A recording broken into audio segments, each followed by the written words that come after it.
Good Wednesday morning, everybody. Welcome to another weather forecast discussion video here today. We will be talking about a tropical weather update as well as looking ahead to the middle and end of the month of July weather pattern here with more severe weather and extreme heat on the horizon as well.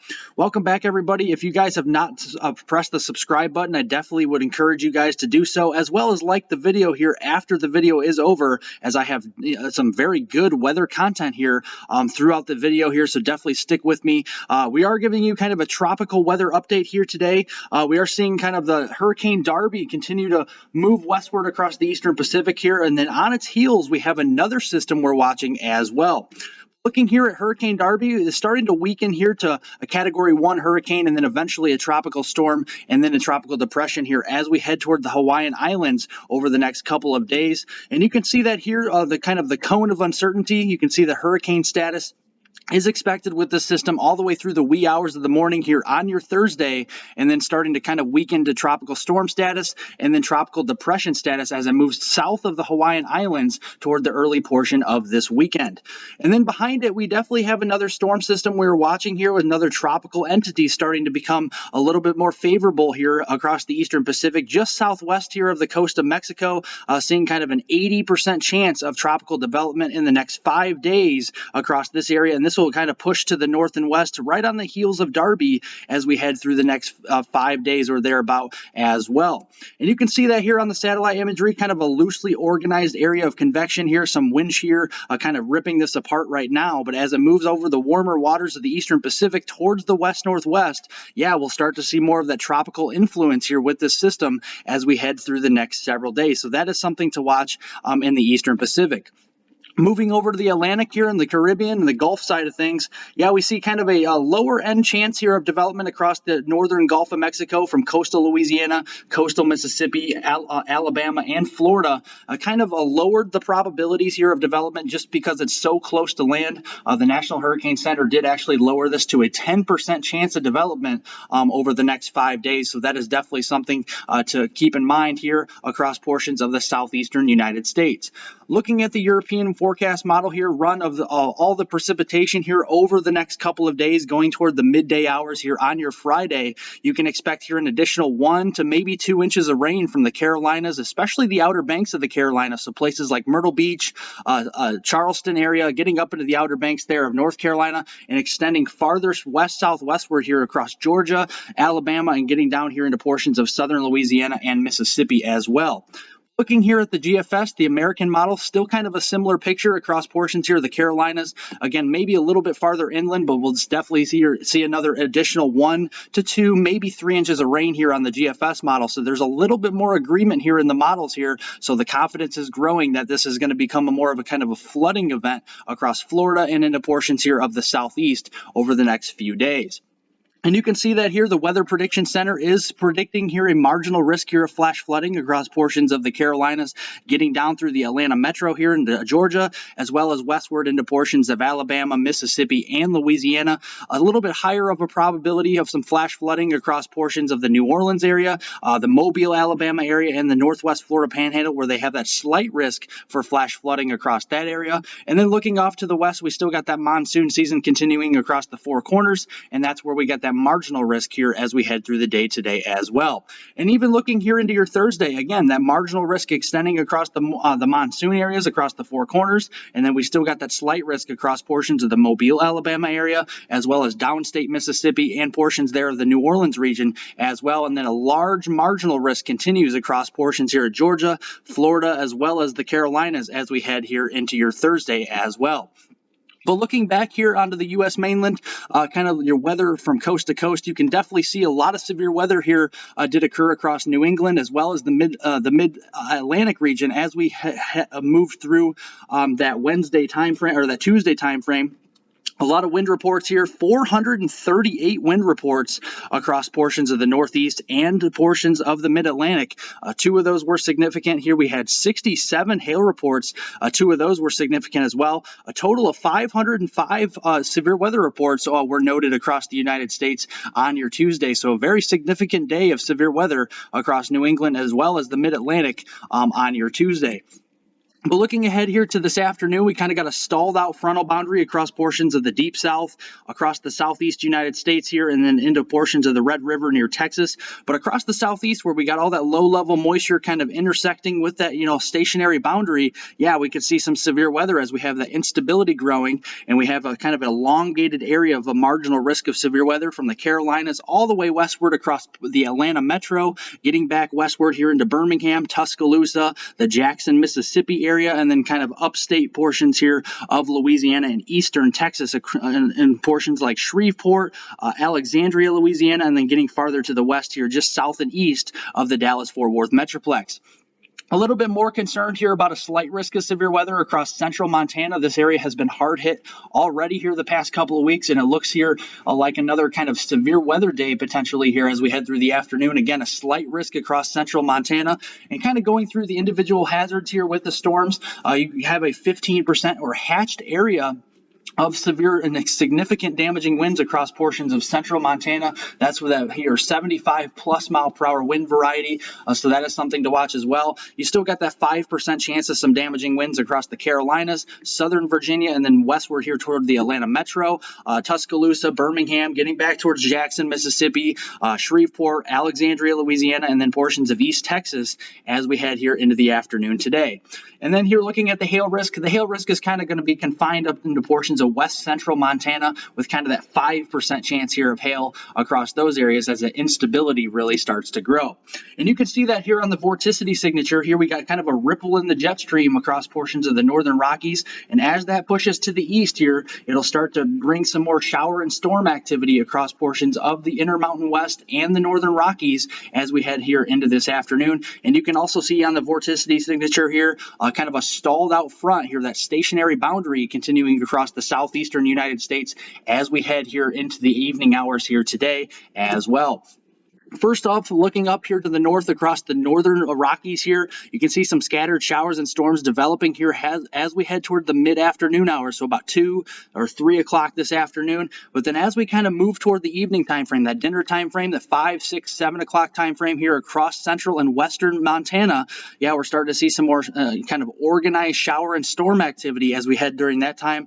And yeah, we could see that potential of 75 plus mile per hour wind gusts here in some isolated instances across this area here. So the Helena area, maybe the Billings area here in Montana, and then westward towards portions here of Idaho as well. And that will kind of push out here as we get into the evening hours. We'll start to lose that instability, and that severe weather threat will kind of move out and start to decrease in coverage and intensity as we head into the overnight hours here on your Wednesday.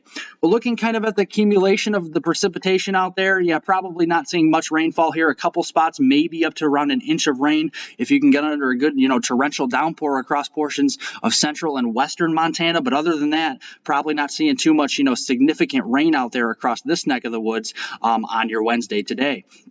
Looking across portions of the Gulf Coast and the southeast here with that marginal risk for severe weather today, yeah, we have some isolated showers and storms during the mid-afternoon hours, especially across South Carolina, getting into southern Georgia there. Some of those could be strong. But then as we get that kind of boundary to start interacting with some of that moisture and the instability out there, yeah, we'll start to see some scattered showers and storms developing across portions of the Jackson, Mississippi area, eastward towards portions of Tuscaloosa, Birmingham, even the Atlanta metro as we head toward the evening time frame, towards your dinner time frame once again here, the 5, 6, and even 7 o'clock time frame as we head into the evening hours.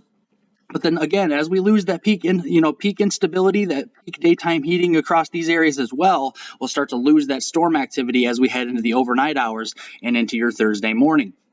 Looking at the rainfall amounts across these areas, again, probably seeing some pretty heavy rainfall, especially with all this tropical influence here with all the rainfall near this boundary. And yeah, you could see some pretty widespread amounts of 1 to perhaps 2 inches or more of rain across most of the deep south here from central Mississippi eastward into central and northern Alabama, north central portions there of Georgia, and then eastward towards portions of the Carolinas here as well. And then looking here at your temperatures on your Thursday here, as we move toward that Thursday time frame, yeah, a lot of heat out there. We got widespread mid-90s to lower 100s from portions of the South Dakota region, southward across the central and southern plains toward the North Texas area. Wichita Falls could be up to near 104 on the European forecast model here is what we're looking at. And yeah, that definitely here is a lot of hot weather, especially across portions west of the Rockies as well, across Idaho, getting into Washington State there, Oregon State, down through Nevada and California. yeah, widespread 100s, if not, 90s across these areas as we head into your Thursday afternoon. Looking into your Thursday afternoon as well, just to the north of all that heat, we got more mid-level disturbances pushing in here around that heat dome. And yeah, we got another marginal risk here of severe weather across the Dakotas, western Minnesota, northwestern Iowa, into portions of northeastern Nebraska. And then kind of that stalled out boundary here, still producing some isolated severe weather across the outer banks here of the Carolinas, getting into eastern portions of Georgia on your Thursday afternoon as well. And again, I'll show you that here on the vorticity signature. You still got that stationary boundary across the southeast here hanging around. That's going to be kind of the focal point for the lift or convergence for these storms to develop. And then another kind of mid-level disturbance or piece of energy here rounding the ridge across the northern side here of the Rockies and into the northern plains will be the focus here for some additional storms on your Thursday afternoon. You can kind of see that rounding that ridge here of high pressure that is kind of centered across portions of the desert southwest. Yeah, you can definitely see that, and that's where all that severe weather potential will be with that marginal risk on your Thursday evening. So let's time that out here across portions of the Dakotas here. You can have some showers and thunderstorm activity during the morning hours on Thursday. That'll clear out a little bit here. We'll build that instability here where you see the greens and the yellows. That's instability of about 2,500 to about 3,000 joules per kilogram. So we call that moderate to locally strong type of instability across this area.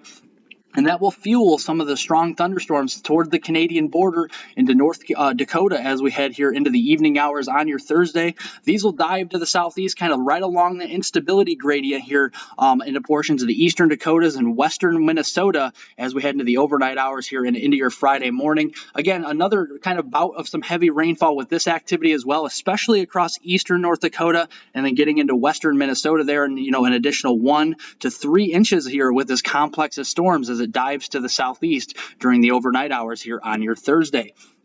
Looking ahead to your Friday, the end of the week here, all that heat will continue to build across portions here of Kansas, Oklahoma, Texas here in the Ozarks region. A lot of 90s, a lot of 100s continuing across this region. And again, a lot of heat out west here with 90s and 100s expected here in Idaho, all the way up into portions of Washington State there, especially eastern side of Washington State here on your Friday. So that will be something to note as well. Again, kind of looking ahead to the northern end of this ridge as this ridge of high pressure continues to dominate across the desert southwest. We got to watch these pieces or spokes of energy that kind of round this ridge to the north across the northern Rockies, the northern plains, and the upper Midwest as we have another piece of energy moving across the Dakotas here and through Minnesota as we head towards Friday evening. That's kind of the remnants of that complex of storms that I was showing you.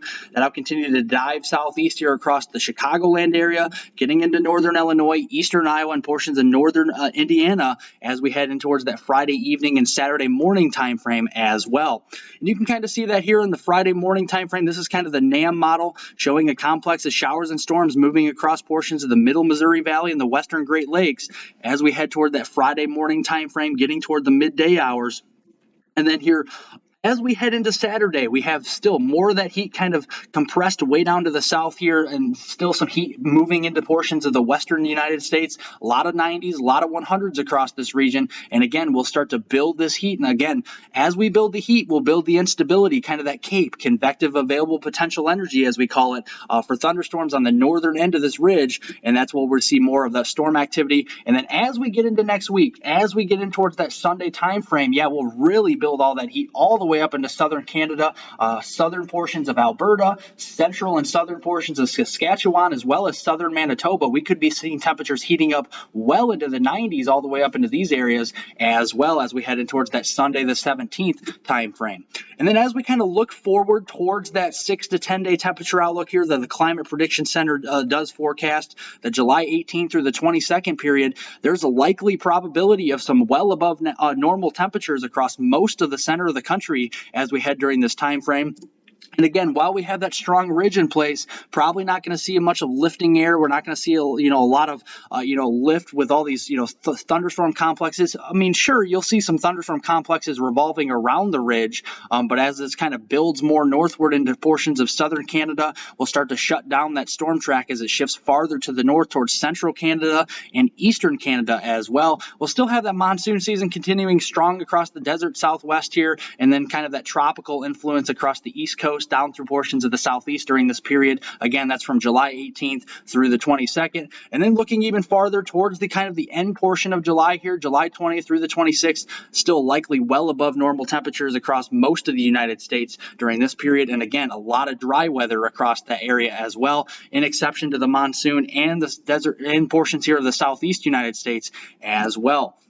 And again, kind of looking at the European kind of ensembles to this, we like to look at ensembles here with kind of the long-range forecast. And yeah, you can see this moving all the way up into portions of the South Dakota region with 90s, and then kind of a good signal for 100-degree temperatures from Kansas down through Oklahoma, Texas here, in those familiar areas that have been just so engulfed in that heat for so long. And again, that drought is just really fueling all this heat across this region. Again, as drier ground heats up a lot faster than the wetter ground does. So that's why we're seeing all that heat down there, and all that high heat continues as we head towards the end of the month across these areas. And again, we got to watch the northern end of this jet stream here. We got the stronger jet stream here with the westerlies across portions here of the northern Rockies, the northern plains, and then kind of turning more to the southeast across the western Great Lakes. We still got to watch this for these storm complexes revolving around this heat wave as we head towards the middle and end of this month as well. It could become conducive to derechos. I'm not saying there's going to be one, but definitely something to watch. Again, we got all this heat and humidity building, and again, we're in a La Nina, so we definitely have to continue to watch this here towards the end of the month. And even the Europeans kind of ensemble showing a little bit of a footprint of some rain across portions here of the southern Great Lakes, getting in towards that Monday time frame, that Sunday-Monday time frame here on the 17th and 18th of July, and that kind of extends farther southeast into portions of the Ohio Valley as well during that time frame. So we'll continue to keep an eye on that.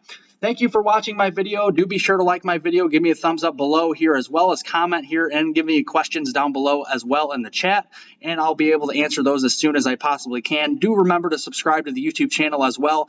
Thank you guys for subscribing and joining the live stream here last night as well. It was a lot of fun, and thank you guys for joining, liking, and subscribing that as well. I will be doing another live stream on Thursday afternoon, so definitely turn on all your notifications for that as well. Probably not one today, but definitely here turn on your notifications nonetheless, and I will do a live stream here on your Thursday afternoon. Thank you everybody for watching, and have a great Wednesday.